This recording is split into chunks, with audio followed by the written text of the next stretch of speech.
और फिर उन्होंने कहा था कि जब गरीबदास जी का पंथ होगा 12वां पंथ, उसमें काल अपना जाल जरूर फैलाओगा, लेकिन 12वें पंथ में परमात्मा ने कहा था हम फिर आएंगे। अब परमात्मा नहीं आए तो दास भेज दिया अपना, वही पावर वही ज्ञान दास के अंतःकरण में फीड कर दिया, जो दास आपको आज वर्षा कर रहा है उस अमृत ज्ञान की।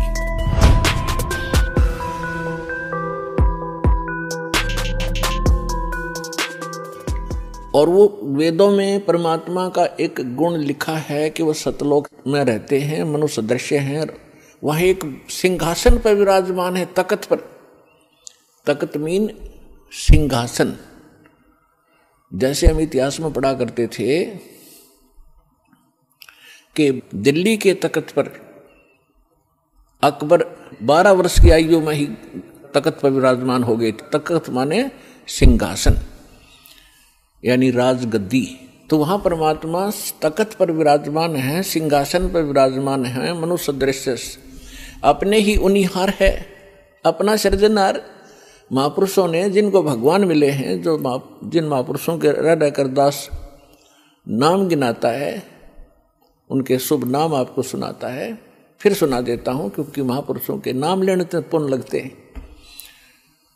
आदरणीय मुल्कदास साहिब जी को, आदरणीय धर्मदास साहिब जी को, आदरणीय मुल्कदास साहिब जी को, आदरणीय नानक साहिब जी को, सिख धर्म के प्रवर्तक को, आदरणीय दादू साहिब जी को, आदरणीय गरीबदास साहिब जी गांव छुडानी जिला झज्जर हरियाणा वाले को, आदरणीय गीसा दास साहिब जी गांव खेखड़ा जिला बागपत हो गया है उत्तर प्रदेश वाले को, आदरणीय स्वामी रामानंद जी काशी के पंडित ब्राह्मण थे, विद्वान कहलाते थे। परमात्मा उनको मिले, सचखंड दिखाया, फिर वापस छोड़ा। इन सभी महापुरुषों को परमात्मा ऐसे ही मिले हैं जैसे उनके गुण हैं, उनको आकर मिलते हैं और फिर उन अपने से परिचित करा करके जहाँ परमात्मा रहते हैं उस सारी व्यवस्था को दिखा करके फिर वापस छोड़ते हैं बॉडी में, ताकि ये मेरे गवाह बने, एफिडेविट लिख दें ये कि कैसा है भगवान। तो आदरणीय गरीबदास साहिब जी ने कहा कि हमरे ही उनिहार है अपना सृजनहार। उनिहार माने हमारे जैसी उसकी आकृति है, ऐसा उनका आकार है अपने सृजनहार का। तो इस प्रकार वो परमात्मा मनुष्य दृश्य है। वहाँ एक बहुत बड़ा गुम्बद बना हुआ है मंदिर नुमा, उसके सेंटर में परमात्मा का तख्त है, सिंहासन है, सिर पर छतर है। जैसे आप इस दास के ऊपर ये आर्टिफिशियल बना रखा भक्तों ने, ये देख रहे हो। और परमात्मा का वहाँ प्रकाश जो पूरे शरीर का बहुत ज्यादा है। उस परमात्मा के एक रोम माने बाल, एक रोम कहो या रोमकूप कहो, क्योंकि शरीर से ही उनकी बॉडी से ही प्रकाश निकल रहा है, झलक रहा है, उसी से उसके रोम यानी बाल प्रकाशित हो रहे हैं। करोड़ सूर्य मिला दे, करोड़ चंद्रमा, तो भी एक रोम यानी बाल का प्रकाश ज्यादा होगा। तो इतना तेज है उस परमेश्वर का। वहां पृथ्वी है सतलोक, जैसे धरती आप देख रहे हो ये ऐसी, वो केवल वाइट कलर की है, जैसे आप बालू रेत देखते हैं। तो वहां पृथ्वी का कैसा रंग है और उस पर वर्षा हो जाती है, वो सेट हो जाता है तो भी कलर वैसा ही रहता है। तो ऐसा उस सतलोक का भी प्रकाश है, वो भी सौ प्रकाशित है, जैसे हीरा प्रकाशित होता है। हीरे में अपने आप चमक होती है, मोती में चमक होता है, इस प्रकार वो पृथ्वी है। वहाँ सदाबहार वृक्ष हैं, सदाबहार ये सभी काजू किशमिश मेवे सेब संतरे सभी फल फ्रूट वहाँ सदाबहार रहते हैं, वहाँ कभी अकाल नहीं होता। ये तो है वहाँ की सतलोक की डेफिनेशन।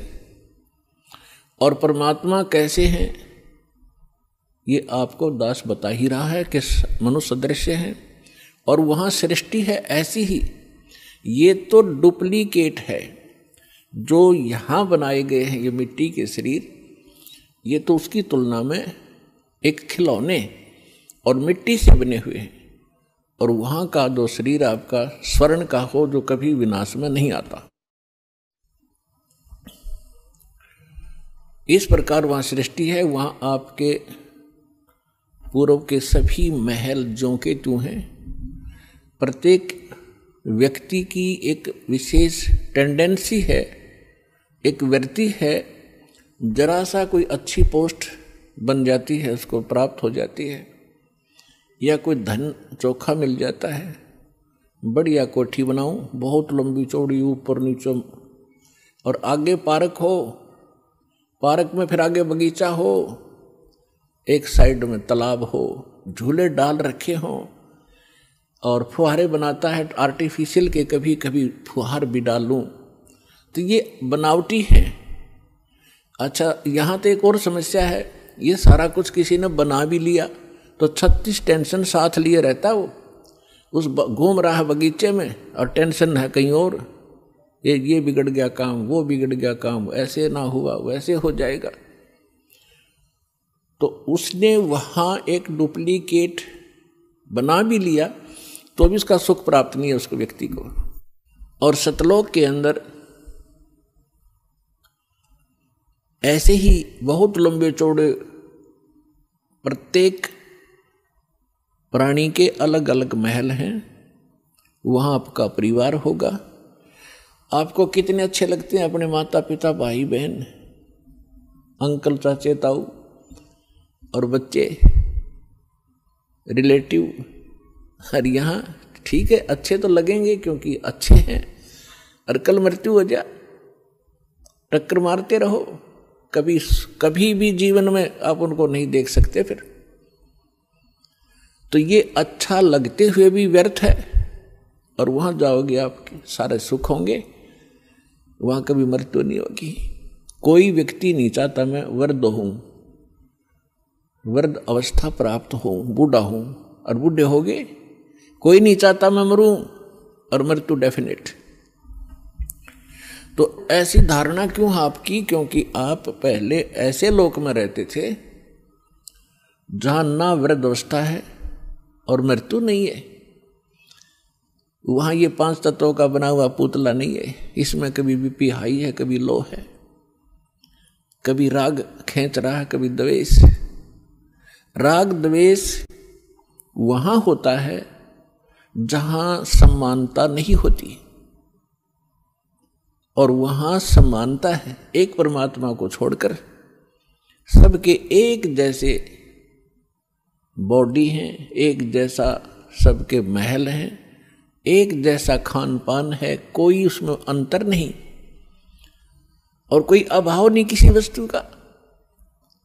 तो राग द्वेष और इस तरह के जो रोग होते हैं ये किसी त्रुटि के कारण होते हैं। तो आप जी उस स्थान को छोड़कर गलती से यहां आ चुके हो, और यहां आपका कोई ठिकाना नहीं। जिन महापुरुषों को परमात्मा मिले उन्होंने बताया है, आगे गए ना बावड़े, बावड़े माने वापस नहीं आए। पहले जो चले गए उन्होंने आकर बताया नहीं हमारे साथ क्या बीती, और रहते भी सब जाही, बिन साहेब की बंदगी कहीं ठोर ठिकाना नहीं। पहले चले गए, उनका तो पता नहीं क्या बुरा हाल हुआ या अच्छा हुआ, उन्होंने तो कोई आके हमें संदेशा दिया ही नहीं, और ऐसे ही शेष हैं वो चले जाएंगे। तो गरीबदास साहिब जी कह रहे हैं कि बिन परमेश्वर की भक्ति कहीं ठोर ठिकाना ना। जैसे आज कोई प्रधानमंत्री है किसी कंट्री का, वैसे तो सुख नाम की यह चीज नहीं है, पर हमने उसको घना बड़ा मान रखा है क्योंकि हम जीव संज्ञा में हैं। और कल वो प्रधानमंत्री सतभक्ति नहीं करता है और मृत्यु को प्राप्त हो जाता है, तो कहाँ गया वो सुख? आगे क्या होगा इन बच्चों को पता नहीं जो खिलौनों से खेल रहे हैं। ये मिट्टी के महल बना बना कर इसमें खुश हो रहे हैं, इनको पता नहीं, क्योंकि भगवान ने आकर बताया। वो ज्ञान दास सुना रहा है, उसके आधार से हमें भविष्य का दिखाई देने लग गया कि आगे क्या होगा इसके साथ। उसके विषय में परमात्मा ने बताया है कि कबीर हरि के नाम बिन ये राजा रसब हो, रसब माने खच्चर, जिसपे अच्छा वजन लोड कराया जाएगा गद्दे की तरह बोरे में। राजा रसब हो और माटी लदे कुमार के, और घास न डाले कोई। गधे के साथ एक और समस्या होती है, सारा दिन काम को मार लेता है, शाम को बनी में छोड़ देता, घास खुद चर के आता है बाहर, फिर उसका कान फिर पकड़ लाता जब काम की आवश्यकता होती है। तो पुण्यात्मा परमात्मा ने ये जो ज्ञान दिया है आपको सतर्क करने के लिए दिया है, ना कि किसी की इंसल्ट करने के लिए। आप बालक हो, वो परमात्मा है, आप उसकी आत्मा हो, आप उसके बच्चे हो। अपने बच्चों को समझाने के लिए परमात्मा ने ना जाने कितने छल छिद्र करने पड़ते हैं, किस प्रकार के ज्ञान आपको सुनाने पड़ते हैं, क्योंकि आपने काल की भांग पी रखी है। कबीर ये माया अटपटी, सब गट आने अड़ी, किस किस को समझाऊं ये कुए भांग पड़ी। जैसे कोई शराब के ठेके पर आपने देखा हो कभी, जब 20 आदमी घुटी ला कर आ रहे हो सामने, सबकी एक जैसी भाषा, एक जैसी चाल, एक जैसी बोली रहेगी। तो हमने इस काल की इस त्रिगुणमयी माया की भांग पी रखी है। यहाँ के इन तीनों गुणों के दबाव से हम जो जो कार्य यहाँ चाहते हैं करते हैं, यह भांग है। और सभी एक जैसी वृत्ति होगी, क्योंकि सबने एक का कुएं की भांग पी रखी है। वो ज्ञान सुनने को मिला ही नहीं आपको। अब ये ज्ञान मिला है जो इस भांग को उतारेगा, ये एंटीबायोटिक है। और ये ज्ञान सतगुरु ही दे सकता है, और सतगुरु परमात्मा ही होता है। 600 वर्ष पहले परमात्मा स्वयं आए थे, वो सतगुरु भी थे, परमात्मा तो वो थे ही थे। और फिर उन्होंने कहा था कि जब गरीबदास जी का पंथ होगा 12वां पंथ, उसमें काल अपना जाल जरूर फैलाओगा, लेकिन 12वें पंथ में परमात्मा ने कहा था हम फिर आएंगे। अब परमात्मा नहीं आए तो दास बेच दिया अपना, वही पावर वही ज्ञान दास के अंतःकरण में फीड कर दिया, जो दास आपको आज वर्षा कर रहा है उस अमृत ज्ञान की।